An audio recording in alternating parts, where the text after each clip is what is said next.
বিকেল হলেই শুরু হয় চড়ুই পাখির আনাগোনা। সন্ধ্যা নামার আগে ঝাঁকে ঝাঁকে উড়ে আসে এই পাখির দল। দল বেঁধে বসে বৈদ্যুতিক খুঁটিতে, তারে, মসজিদের ছাদে ও গাছের ডালে। কিচিরমিচির শব্দে মুখর হয়ে ওঠে চারপাশ। Double million offer Walton fridge কিনে পেতে পারেন 20 লক্ষ টাকা, রয়েছে কোটি কোটি টাকার নিশ্চিত উপহার। গোপালগঞ্জ টেকেরহাট সড়কের গোপালগঞ্জ শহরতলির এলাকা হরিদাসপুর খেয়াঘাট। এই এলাকা এখন চড়ুই পাখির স্বর্গরাজ্য। সূর্যাস্তের আগে দল বেঁধে ছুটে আসে চড়ুই পাখিরা। সন্ধ্যা পর্যন্ত চলে উড়াউড়ি আর নাচানাচি। সড়কের নিরন্তর যান চলাচলের শব্দ যেন ছাড়িয়ে যেতে পারেনি তাদের কলরব। ফলে এলাকাবাসী সহ সড়ক দিয়ে চলাচলকারী পথিকও থমকে দাঁড়ায় চড়ুই পাখি দেখার জন্য। এখানে অনেক চড়ুই পাখি আসে, দেখার সৌন্দর্য, অনেক লোকজন এখানে পাখি দেখতে আসে। বিকাল 4টা থেকে প্রায় 6টা পর্যন্ত পাখি আসে। এই পাখি থাকে পাওয়ার প্ল্যান্টে, আর অনেক দূর দূরান্ত থেকে এখানে লোক উপভোগ করতে আসে, এদের ছবি তোলা হয়। এই পাখিগুলো চড়ুই পাখি, এবং এই পাখিগুলো বসার কারণে দেখা যাচ্ছে যে আপনার যে আবহাওয়া পরিবেশ এটাকে আরও বেশি রোমাঞ্চকর এবং আকর্ষণীয় করে তোলে। তো মূলত এই কারণে আমাদের এখানে যারাই আসে না কেন, পর্যটক হোক এবং যে কোনো মানুষ হোক না কেন, ঘুরতে আসুক কিংবা যে কোনো পরিস্থিতি হোক না কেন, এই দৃশ্যটা দেখে আসলে সত্যি তারা আকর্ষিত হয়ে পড়ে। আমরা এখানে প্রত্যেকদিন বিকেলে অনেক মানুষজন আসে এখানে পাখি দেখতে। এখানে অনেক চড়ুই পাখি আসে, এটা দেখতে খুবই ভালো লাগে আমাদের। এখানে আমরা সবাই মিলে এটি প্রত্যেকদিন দেখতে আসি। সে চড়ুই ডাকে, সেগুলো আমাদের অনেক ভালো লাগে, আমরা উপভোগ করি। এই 3টের দিকে বা 4টের দিকেই পাখিগুলো আসা শুরু হয়। এই দেখাচ্ছে কারেন্টের তারগুলো, এর উপরে দেখাচ্ছে পুরো ভরপুর, এবং ভিতরে প্ল্যান্টের ভিতরে গেলে আপনারা আরও দেখতে পাবেন যে কত রকম পাখি।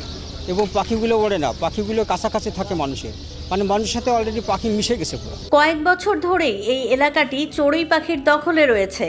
পর্যাপ্ত খাবার, নিরাপদ আবাসস্থল পাওয়ার পাশাপাশি নিধন না করায় চড়ুই পাখি বিস্তার লাভ করেছে।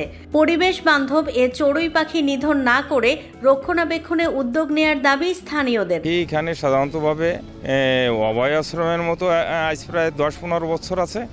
এখানে হাজার হাজার পাখি আসে। দ্বিতীয় কথা, এই পাখিগুলি কেউ তো অত্যাচার করে না, যার জন্য এরা নিরিবিলি স্থান হিসেবে বসবাস করে আর কি। এই পাখি সব জায়গায় দেখা যায় না, সব জায়গায় আসেও না। ভালো মন্দ জায়গা আছে, সেই জায়গায় এরা অবস্থান করে।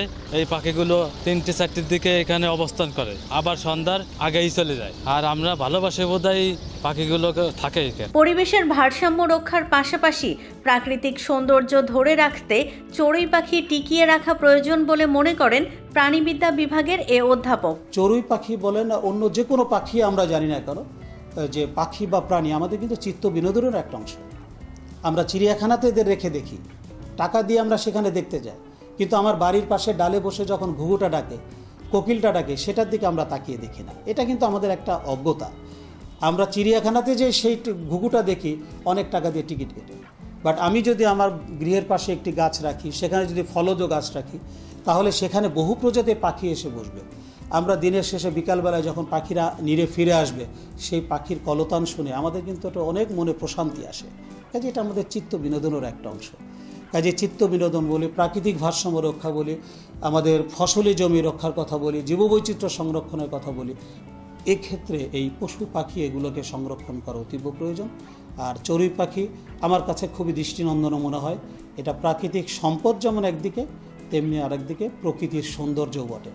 এই প্রাকৃতিক সম্পদ এবং সৌন্দর্যকে টিকিয়ে রাখা আমাদের সবারই দায়িত্ব। এ ব্যাপারে সবার অগ্রসর হয়ে আসা উচিত বলে আমি মনে করি। নিধনের ফলে পাখি কমে গেলেও করোনা সময়ের পর থেকে বেড়েছে চড়ুই পাখি। তাই চড়ুই পাখি বিলুপ্তির হাত থেকে বাঁচাতে কার্যকরী পদক্ষেপ নেয়ার দাবি স্থানীয়দের। গোপালগঞ্জ থেকে বাদল সাহার তথ্য ও ভিডিও নিয়ে রিপোর্ট risingBD.com।